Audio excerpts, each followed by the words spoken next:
అండి పచ్చనగపప్పు ఇంకా మునగాకు కర్రీ అనమాట. ఈ మునగాకు ఇలా రెమ్మ ఒలుసుకొని, రెమ్మకు అది కాడలు లేకోకుండా ఒలిచేసుకుని కడిగి పక్కన పెట్టుకోవాలి.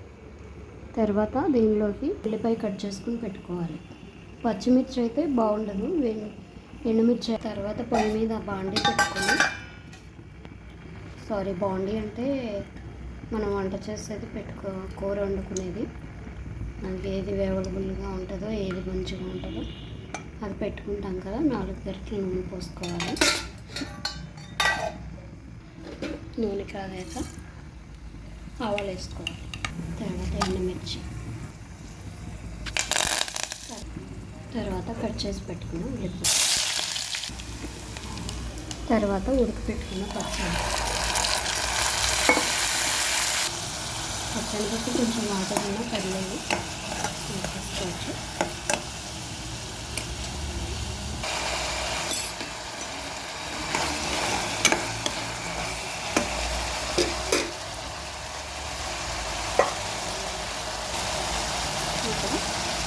చేసుకోవాలి.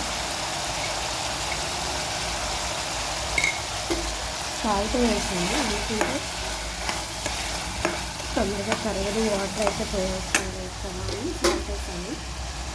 ఒకవేళ వాటర్ పోయాలి అనుకుంటే కొంచెం పోసుకోవచ్చు. నేనైతే పోయాలి అనుకోవడం లేదు. నేనైతే పోయాలనుకుంటే ఉడికిపోతే పోసుకోవచ్చు. కొంచెం చూద్దాము ఎలా ఉంటుంది.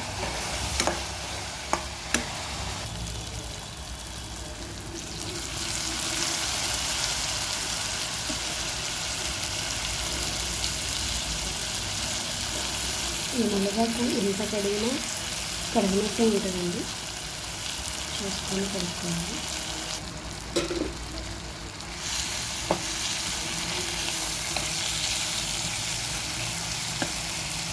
చూసారా, ఊరికే మగ్గిపోయింది.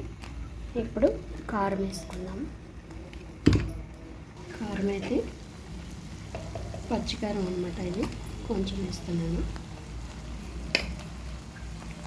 నూనె మాత్రం కొంచెం ఎక్కువే పడుతుంది, ఎందుకంటే ఫ్రై లాగా ఉంటుంది కదా. కూర అయితే కూరలాగానూ అనిపిస్తుంది, ఫ్రై లాగానూ అనిపిస్తుంది, ఎందుకంటే వాటర్ పోయింది కదా అందుకు.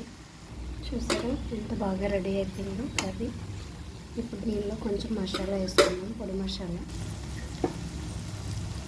ఈ మసాలా అయితే నేను చేసుకున్నదన్నమాట ఇంట్లో. మీరు కూడా ఈ మసాలా చేసుకోవాలి అనుకుంటే నా ఛానల్ ఒకసారి లాంగ్ వీడియో పెట్టాను నా ఛానల్లో, ఒకసారి ట్రై చూడండి. చూసి మీకు నచ్చితే విజిట్ చేసుకోండి. అయిపోయింది. ఒక 2 minutes మూత పెట్టేసి సర్వింగ్ బౌల్లోకి తీసుకోవడమే. చూసారా, మునగాకు తినని వాళ్ళు కూడా తింటారు ఇలా చేస్తే. మీరు కూడా ఒకసారి ట్రై చేయండి. ట్రై చేసి నాకు కామెంట్ చేయండి. మునగాక ఎంత బాగుంటుందా అని కూడా అంటారు. మునగాకు పచ్చనిపప్పు పొడి కూర ఒకసారి ట్రై చేయండి.